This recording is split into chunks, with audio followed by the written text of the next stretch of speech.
bem-vindos a mais um vídeo. E nesse vídeo aqui a gente vai falar sobre esse tema que você está vendo aqui no meu bloco de notas. Como vencer o bloqueio mental na hora de escrever códigos. Uma das coisas mais comuns para a maioria dos programadores é travar na hora de escrever um código. Então você vai lá, você estuda muito, você vê os vídeos, você vê os tutoriais, você sabe o que está acontecendo ali. Se você fosse fazer uma prova teórica, você até iria bem. Mas na hora de você sentar na cadeira e colocar a mão na massa e fazer o seu próprio código, simplesmente rola um bloqueio mental e você não consegue fazer. Você não sabe muito bem por onde começar, o que dá para ser feito. Mas nesse vídeo aqui eu vou te dar algumas soluções do que você pode fazer para resolver isso. De longe, a quinta solução é a melhor. Então, para começar, eu vou trazer os 4 primeiros pontos que pode estar te atrapalhando na hora de você desenvolver o seu projeto. Então, excesso de perfeccionismo, medo de errar, cansaço mental ou físico e a falta de clareza sobre o que precisa ser feito. Então, para começar, excesso de perfeccionismo. Você não vai fazer o código perfeito de cara. Então, esquece essa ideia de que você vai sentar igual um filme, sabe? Que o cara começa a digitar e o código sai perfeito. Isso não vai acontecer. Você vai errar 1000 vezes antes de acertar. Então não fique pensando em como fazer um código mirabolante. Só vai escrevendo, vai tirando o que tem na sua cabeça, vai jogando no computador e conforme as suas ideias forem sendo jogadas no papel, você consegue lapidar elas. Fica tudo muito mais claro para você lapidar, é mais fácil. Então não tenha medo de errar, que é o segundo ponto aqui. O excesso de perfeccionismo, ele está diretamente amarrado ao erro. Então eu tenho medo de errar, logo eu busco fazer um código perfeito. Então essas duas coisas eu coloquei separadas, mas elas estão diretamente amarradas. O medo de errar gera o perfeccionismo, o medo de desagradar gera o perfeccionismo. Então como é que eu vou fazer um código de qualquer jeito aqui se meu chefe não gostar, ele vai brigar comigo, ele vai me mandar refazer? E isso é um medo, cara, é o medo de desagradar, é o medo de errar. E o ponto é, faz parte. Tá? A única maneira de você superar o medo de errar é errando e vendo que nada demais aconteceu, entende? Tudo bem, talvez se você tiver um superior, ele pode querer brigar com você, ele pode cobrar você, mas você não pode encarar isso como algo ruim, você tem que encarar isso como um processo de evolução. Então você vai fazer errado, ele vai te corrigir, você vai melhorar os pontos que ele falou, você vai fazer errado de novo, ele vai te corrigir mais um pouco, e aí é um processo de lapidação, então você vai sair lá na frente transformado, fazendo um código muito melhor. Mas para isso você vai ter que encarar o seu medo de errar e o medo de não fazer um código perfeito de cara. Em terceiro, eu coloquei o cansaço, né? Tanto mental quanto físico, tá? Coloquei os dois aqui porque, principalmente quando você é um programador, o cansaço mental ele pega demais, né? A programação é um trabalho que ela não nos exige muito fisicamente, mas ela nos exige muito mentalmente. O cansaço físico ele é mais no longo prazo, então ficar muito tempo sentado, principalmente se você é uma pessoa que não tem hábitos de se alimentar bem, não tem hábito de fazer exercício, isso vai acabar saindo caro para você no futuro, tá? Mas no meu caso, eu gosto de praticar, eu gosto de me alimentar, então mais pega para mim é o cansaço mental e naturalmente vai pegar para você. Né? Você não vai conseguir criar ideias mirabolantes do zero se sua mente não está calma, se ela não está pensando da maneira que ela tem que pensar. E aí entra o quarto ponto que também está conectado, que é a falta de clareza. E muitos programadores acham que clareza é simplesmente definir um objetivo. Então, eu quero fazer um robô de WhatsApp. Mas, cara, isso não é ter clareza, isso é ter um objetivo. Léo, o que é ter clareza? Bom, clareza é você ter o passo a passo claro. Então, o meu objetivo é o robô de WhatsApp, mas qual é a clareza do processo? Cara, eu vou precisar de uma biblioteca de automação, eu vou precisar de uma base de contatos, porque para eu fazer um robô de WhatsApp, eu tenho que ter contatos para ele mandar mensagem. Então, eu tenho que ter uma base de dados, eu tenho que saber quais bibliotecas eu vou utilizar, eu tenho que saber como que eu faço para criar uma automação que vai abrir o WhatsApp, como que essa automação vai escrever as mensagens.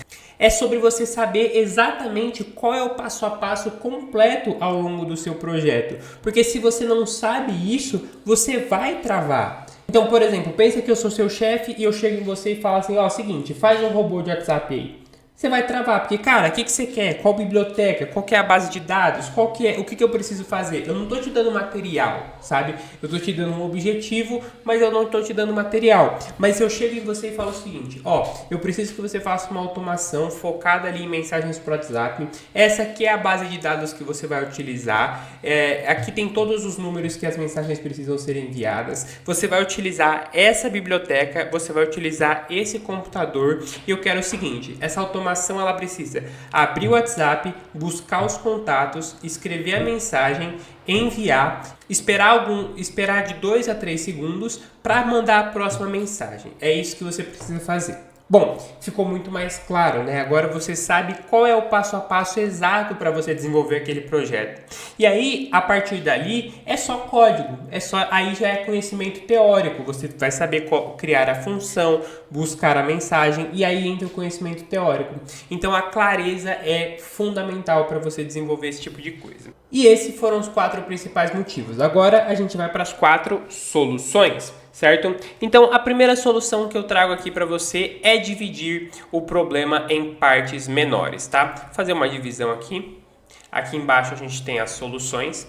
E a primeira questão é dividir o problema em partes menores. Se você quiser pensar no projeto como um todo, muito provavelmente você vai se enrolar. Mas se você pensar tarefa por tarefa, as coisas vão fluir muito melhor. Em segundo, escreva comentários ou um pseudocódigo, tá? Pseudocódigo é o que eu acabei de dizer para você aqui. Você vai pensar, você vai desenhar num caderno qual é a estrutura que o seu código precisa seguir. Em terceiro, eu coloquei uma frase que eu gosto muito, tá? Que é uma frase que diz que a confusão faz parte do entendimento. Em alguns lugares você vai encontrar como faz parte, em outros lugares você vai encontrar como se fosse o primeiro passo. Então, a confusão é o primeiro passo para o entendimento.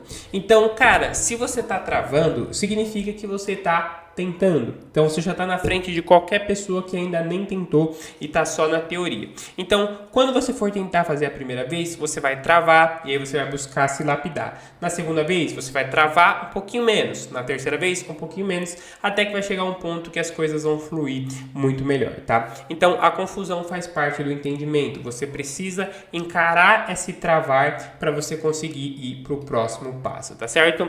Em quarto, eu coloquei aqui, pense na programação como uma resolução de problemas e não como acertar de primeira. Muitos programadores, eles não entendem que a programação é uma ferramenta. Ela não tem fim nela mesma, ela é uma ferramenta para alguma coisa. Quando eu crio um robô de WhatsApp, por exemplo, a finalidade não é o bot em si. A finalidade é resolver um problema, que é mandar várias mensagens em uma alta velocidade. Então a programação ela sempre será a ferramenta, ela nunca será o final da coisa. Então busque pensar dessa forma quando você for criar alguma coisa. Cara, o que esse código precisa ser para eu sair do ponto A ao ponto B? Ele é sempre a ponte. Então, o que eu preciso fazer? O que ele precisa ser para me tirar do ponto A e me levar até o ponto B? Certo? Essa é a mentalidade que você precisa ter. E por último, como eu disse, o mais importante de todos é ter uma biblioteca de códigos, tá? Ter uma biblioteca de códigos foi um divisor de águas na minha vida, tá? Depois que eu comecei a desenvolver com bibliotecas de código, ficou tudo muito mais simples, tudo muito mais rápido. E eu recomendo que você faça o mesmo. Então, eu tenho um exemplo aqui da minha biblioteca de códigos. Então, aqui eu tenho muitos e muitos projetos aqui dentro. E quando eu quero criar algo, por exemplo, uma visualização com Matplotlib. Eu entro aqui e vejo o seguinte, eu preciso fazer um gráfico de barras empilhadas, por exemplo. Eu venho aqui, eu tenho todo o esqueleto de um gráfico de barras empilhadas. Então eu copio, colo no meu VS Code e a única coisa que eu preciso fazer, por exemplo, é adaptar. Então, ao invés de eu colocar mês, aluguel, alimentação e transporte, eu só substituo o nome das variáveis e os valores. E aí, de resto, o gráfico, as bibliotecas, tá tudo aqui. Eu uso esse esqueleto como base. Então, eu não vou travar porque eu já tenho a base. Eu só preciso adaptar, entende? Como se fosse peças em um quebra-cabeça. Eu vejo o que está faltando, pego na biblioteca, coloco no meu projeto, eu vou adaptando ali, mas é um trabalho muito menor. Então, pra mim, cara, um divisor de águas. Talvez assim, se você esquecer tudo que eu te falei nesse vídeo, tenha uma biblioteca de códigos, não esqueça isso, porque a biblioteca de códigos ela vai te dar o esqueleto de muitos e muitos e muitos projetos para você conseguir desenvolver muito mais rápido, tá certo? Então, se você tem interesse em uma biblioteca como essa, olha o link aqui na descrição. Essa aqui é mais focada em ciência de dados, porque pessoalmente eu gosto mais, mas se você tem interesse em outras bibliotecas, é só conferir o link aqui na descrição para você ter o acesso, tá certo? Então, por essa aula é só isso, fico por aqui, espero que tenham gostado e depois desse vídeo, se você seguir tudo que eu te falei aqui, eu garanto que você vai travar muito menos nos seus projetos. Sem mais, fico por aqui e até a próxima.